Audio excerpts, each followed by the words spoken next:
सुप्रभात विद्यार्थियों, आप सभी कैसे हो? आशा करती हूँ आप सभी अच्छे और स्वस्थ होंगे। तो आज हम अपनी हिंदी पाठ्य पुस्तिका का पाठ 7 का अभ्यास करेंगे। पर इससे पहले मैं इस पाठ का सार दोबारा आपको बताना चाहूँगी। यह कहानी महात्मा बुद्ध के जन्म के बारे में है। जब वो शिक्षा प्राप्त करने के लिए, ज्ञान प्राप्ति के लिए घर से निकल जाते हैं तो वो काफ़ी दिनों तक तपस्या करने के बाद भी अपने सही लक्ष्य पर नहीं पहुंच पाते। फिर वो एक गिलहरी से मिलते हैं। तब उन्हें उस गिलहरी को देखकर, उसके निरंतर प्रयास करने को बार बार देखकर वो ये समझते हैं कि हमें भी अपने किसी कार्य की सफलता के लिए उसकी तरफ पूरे निरंतर प्रयास करना चाहिए और हमें अपने आप पर विश्वास रखना चाहिए। तो आओ बच्चों, इस पाठ के हम मौखिक क्वेश्चन करते हैं। तो पहला प्रश्न है, महात्मा बुद्ध के बचपन का नाम क्या था? क्या था बेटा? सिद्धार्थ। महात्मा बुद्ध के बचपन का नाम सिद्धार्थ था। नंबर दूसरा बेटा, गिलहरी के बच्चे कहाँ डूब गए थे? गिलहरी के बच्चे झील में डूब गए थे। नंबर तीसरा बेटा, महात्मा बुद्ध को किसकी बात समझ में आ गई थी?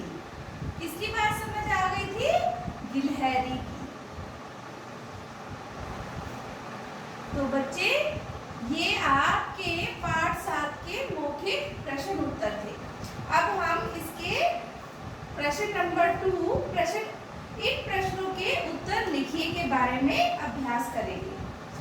नंबर क, राजकुमार सिद्धार्थ घर से क्यों निकल पड़े? क्यों निकल पड़े थे बेटा?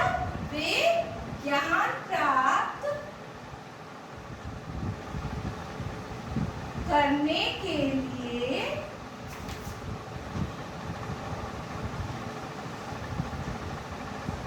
घर से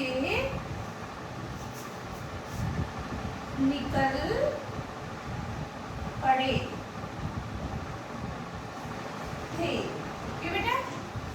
उसके बाद प्यास लगने पर महात्मा बुद्ध ने क्या किया? ख प्रश्न का उत्तर बेटा, प्यास लगने पर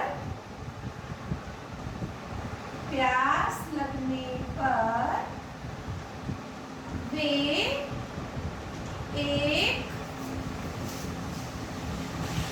झील के समीप गए। ठीक है बेटा? अब तीसरा ग प्रश्न, गिलहरी क्या कर रही थी? गिलहरी क्या कर रही थी बेटा? गिलहरी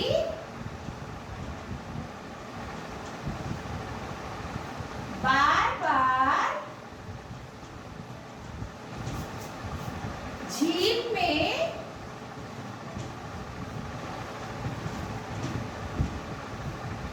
डुबकी लगाकर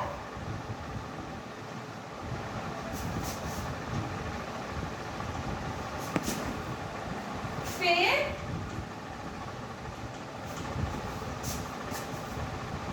बाहर रेत में आकर लेट रही थी। वो इस प्रकार क्यों कर रही थी? क्योंकि वह झील को सुखाना चाहती थी। प्रश्न नंबर घ का उत्तर देखिए बेटा, गिलहरी को क्या विश्वास था? गिलहरी को यह विश्वास था कि वह एक दिन इस झील को सुखा देगी।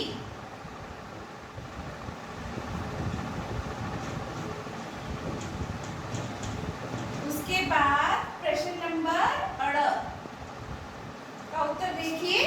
अंत में महात्मा बुद्ध को क्या क्या समझ गए? वे अंत में क्या समझ गए? वे समझ गए कि निरंतर प्रयास से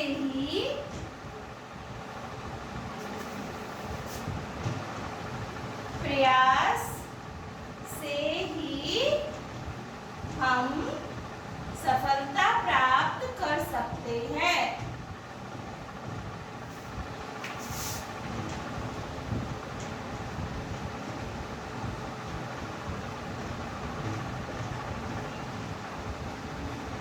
ओके बेटा, नाउ यह वाक्य किसने किससे कहे?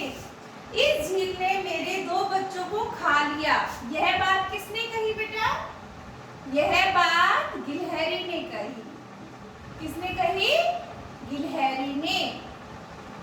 उसके बाद है बेटा, तुम ये क्या कर रही हो? ये प्रश्न किसने पूछा? महात्मा बुद्ध ने। किससे पूछा बेटा? गिलहरी से। ओके, आप नैतिक प्रश्न उत्तर की तरफ जाइए।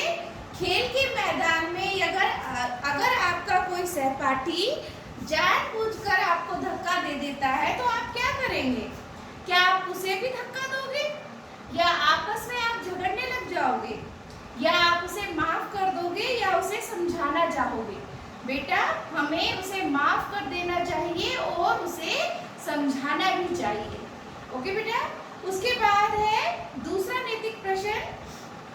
गिलहरी ने जो किया उससे आप क्या सीखना चाहेंगे?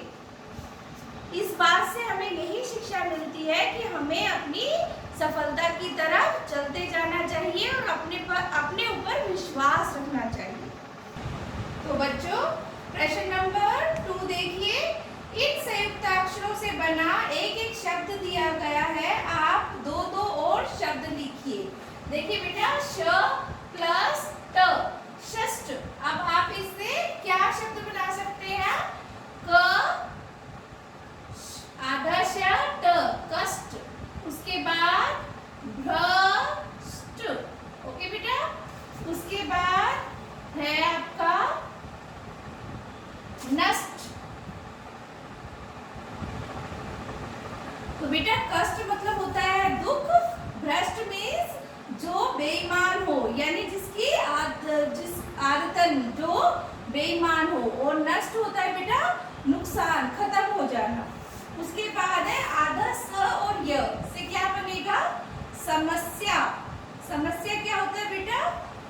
कोई परेशानी। उसके बाद तपस्या, तपस्या यानी योग करना। आलस्य, आलस्य मतलब सुस्ती। उसके बाद है बेटा आधा श और व। तो आपकी बुक में पहले लिखा हुआ है विश्वास। विश्वास मतलब होता है भरोसा रखना। उसके बाद है अश्व, अश्व मतलब घोड़ा। फिर विश्व, विश्व मतलब संसार। उसके बाद है बेटा आधा द और ध। उससे आपका शब्द बनेगा बुद्ध।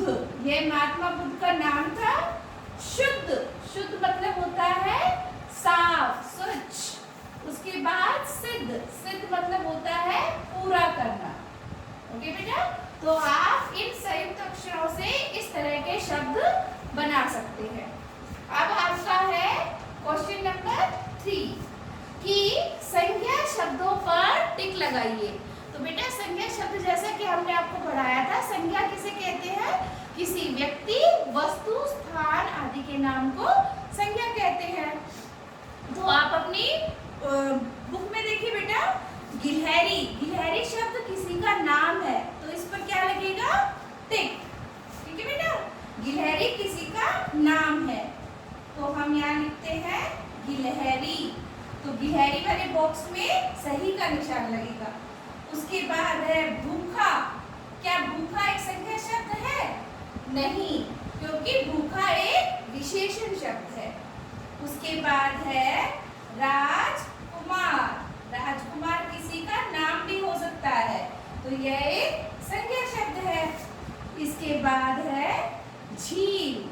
झील भी बेटा एक नाम वाला शब्द है, किसी जगह का नाम, तो यहाँ पर सही का निशान लगेगा। उसके बाद रेत। रेत एक वस्तु का नाम है, इसलिए यहाँ भी संज्ञा शब्द कहलाएगा ये। उसके बाद है बहुत। बहुत एक संज्ञा शब्द नहीं है, एक विशेषण शब्द है जो किसी चीज संज्ञा या सर्वनाम की विशेषता को बताने वाला शब्द है, इसलिए यहाँ पर क्रॉस लगेगा। अब आओ बच्चों, अब आपका अगला है प्रश्न नंबर 4, जो किससे संबंधित है? सर्वनाम से। तो जैसा कि हम आपको पढ़ा चुके हैं, संज्ञा तो नाम वाले शब्दों को कहते हैं और सर्वनाम वो शब्द होते हैं जो संज्ञा शब्दों को हटाकर उनकी जगह लगाए जाते हैं। तो इस अभ्यास को देखिए, नाम के बदले आने वाले शब्द चुनकर लिखें। तो प्रश्न नंबर 4 है, मैं प्रयास करती रहूंगी। इसमें बेटा कौन सा सर्वनाम शब्द है? मैं। ओके बेटा। उसके बाद है ख। तुम क्या कर रही हो? इसमें बेटा तुम, ठीक है, किसी और को बोल रहे हैं हम। उन्होंने खूब तप किया, तो उन्होंने यानी दूसरे लोगों के लिए लगा हुआ है ये शब्द। वे हताश हुए। इसमें बेटा वे शब्द यानी दूसरे व्यक्ति के लिए सर्वनाम शब्द का प्रयोग किया गया है। यहाँ पर अड़, गिलहरी की बात उनकी समझ में आ गई। यहाँ पर गिलहरी बेटा संज्ञा शब्द है और उनकी सर्वनाम शब्द है जो संज्ञा की जगह लगा है।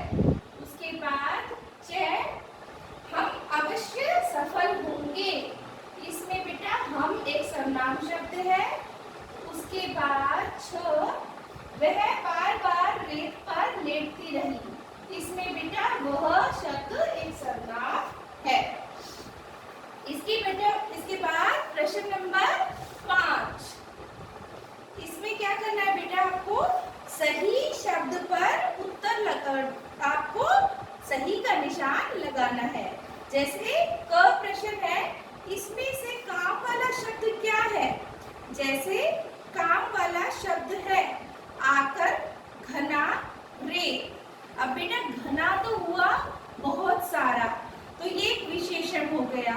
रेत हुआ एक संख्या शब्द, तो आकर क्या हुआ बेटा? जिसमें क्रिया शब्द है ये, जो जिसमें क्रिया का पता चल रहा है कि काम हो रहा है, कोई आया है, तो ये बेटा काम वाला शब्द है आकर। तो बच्चों ख प्रश्न है, दृष्टि का अर्थ क्या होता है? देखना या आंख या नजर? तो बेटा इसका सही उत्तर है नजर। नजर मीन्स दृष्टि। इसके बाद ग है, इस वाक्य में रेखांकित शब्द संज्ञा है। अब हमें संज्ञा शब्द ढूंढ रहा है। पहले में इस है बेटा, दूसरे में झील है और तीसरे में है। तो बेटा इसमें कौन सा शब्द है? ये है संज्ञा शब्द, तो ख वाला सही उत्तर आएगा। तो सही उत्तर है झील। तो सभी बच्चे जो ये सारा अभ्यास कार्य अपनी पाठ्य पुस्तिका में लिखेंगे और प्रश्न उत्तर अपनी उत्तर पुस्तिका में लिखेंगे। तो आप सभी का धन्यवाद।